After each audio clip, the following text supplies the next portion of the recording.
Good evening, ladies and gentlemen, and welcome to the Jug Jester, or should I more accurately say, the new theatre of Leamington Spa, which was opened exactly 200 years ago in 1813. And as part of a celebration for Leamington Looks Back, we're going to revisit the opening night. I luckily found the playbill of what they did on the opening night. So two of the pieces that you will see performed, extracts of, were actually performed to the very, not to the very night, but to the very year, 200 years ago. One is called the Earl of Warwick. I wonder why the Earl of Warwick. And the other one is called Fortune's Frolic. The piece lasts about 50 minutes. It's also not entirely historically accurate. We've got some Victorian music hall in there as well. But it's a way of marking the fact that probably where you're sitting now, some great actors of the period. Some of you may have heard of people like Macready, Edmund Kean, came to Leamington Spa principally because of a man called Robert Elliston. Robert Elliston makes an early appearance. He didn't arrive until 1825 to buy the theatre from Mr. Sims. So we're starting really when Mr. Sims bought the theatre, created the theatre in 1813, but we brought Mr. Elliston in a little bit early, about 25 years too early really. So have a nice tongue-in-cheek time, enjoy yourselves, and charge your glasses as and when you wish. Have a good time. Thank you very much. Yeah.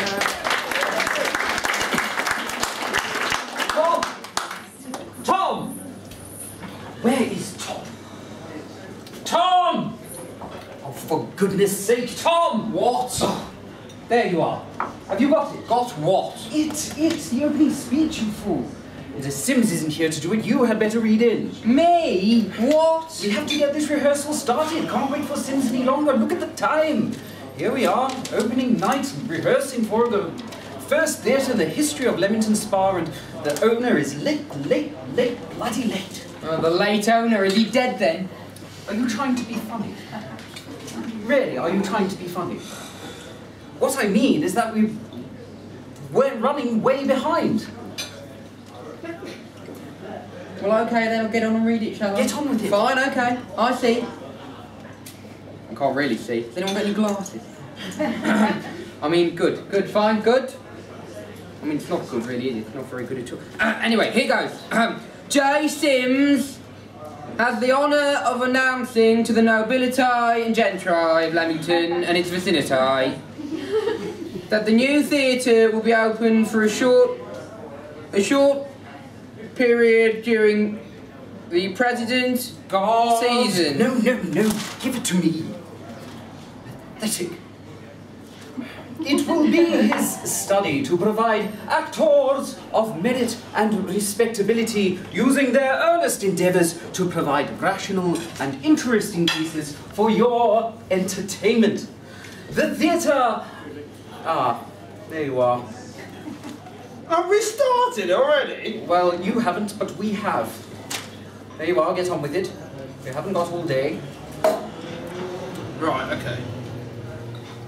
The theatre will be opened on Tuesday evening, 26th of October, 1813, with an occasional address by way of a prologue, written by Mr. Bissett, followed very quickly by Dr. Franklin's celebrated play, The Earl of Warwick, followed by the laughable farce, Fortune's Frolics, followed by Mr. Elliston interrupting you and getting on with the show. Stand by the Earl of Warwick. Earl of Warwick!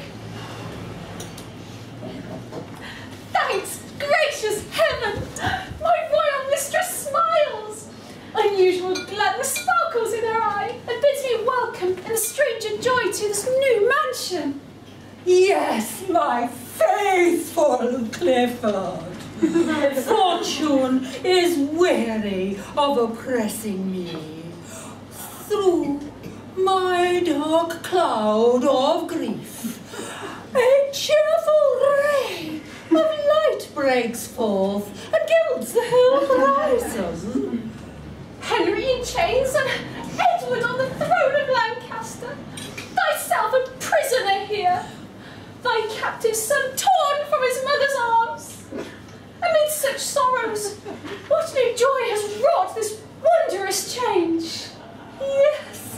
Clifford. I have read the instructive volume of Human Nature, and there have found the way to conquer men is by their passions. Catch but the ruling foible of their hearts, and all their boasted virtues shrink before you. Edward and Warwick, those detested names, too well thou knowest, unite you to destroy me. That seems to do as if it will leak. But mark me, if we could break the adamantine chain, we might again be free. This mighty warrior, this dread of kings, the unconquerable Warwick, is plighted to the fair Elizabeth.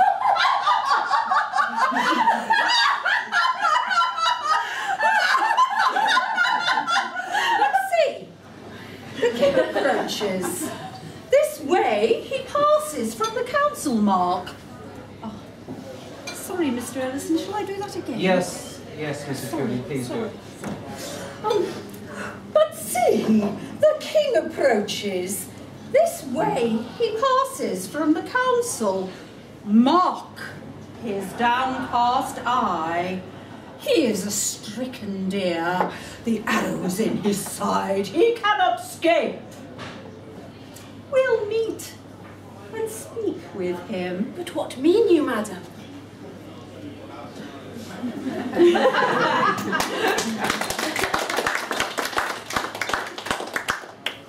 Is Suffolk yet returned? No, my liege. Go! Wait! Bring him to me. I'll to my closet.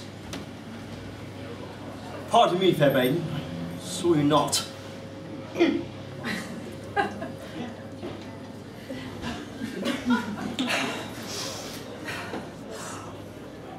I scorn your bounties, scorn your proffered freedom. What good is liberty to me without my child? But fate will soon place us above thy reach. Thy short-lived tyranny will soon be past. The storm is gathering and will break with tenfold vengeance on thy head. Thank you, that's enough bad weather. Thank you, Mrs. Cooney.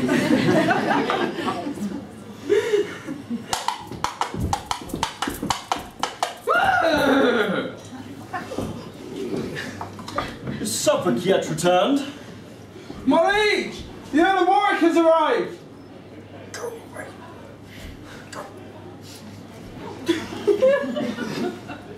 Shall I be happy?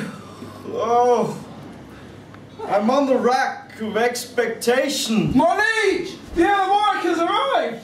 Bugger off. Get it right, Mr. Earl. Didst thou tell thy tale as if it were thy own? And may I hope? My liege!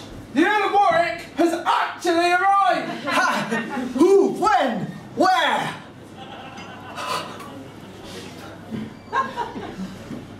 Oh, how I dread to see the man I love. Listen, Robert, I'm really uncomfortable with that line. There's going to be rumours. Oh, for goodness sake, Mr. Drinkwater, you're an actor. Yes. Nobody is going to make assumptions about your personal life based on your role. They might tie it in. I have concerns. How foolish do you think the audience is? Go on, get on and do your job. Oh, God. We'll talk about this later. We'll see about that. We'll talk about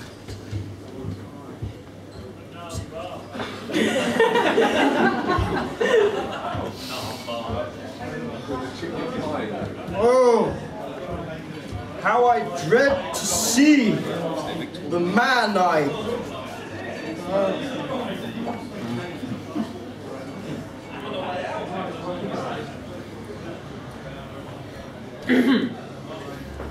Thrice welcome, noble Warwick.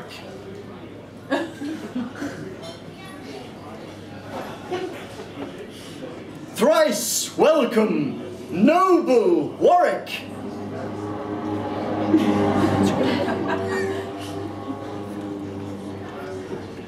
Thrice welcome, noble Warwick.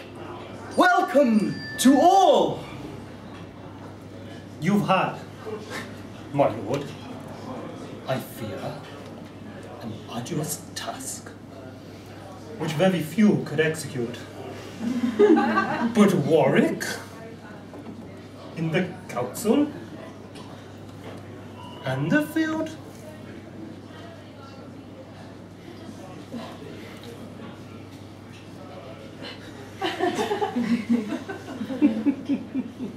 What's going on here, gentlemen?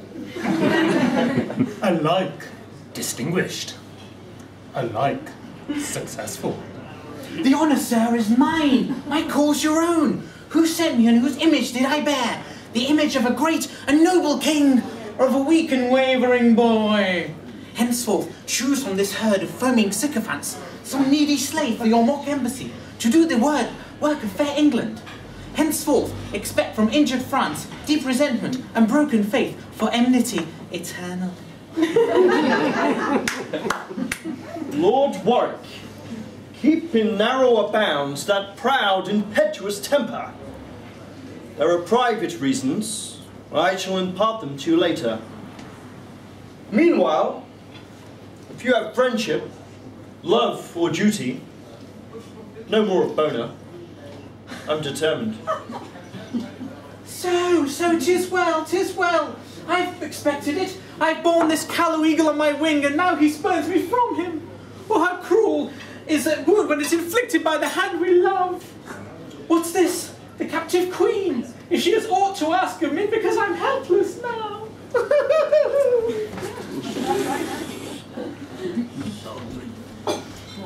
Well, yes, that was too tremendous.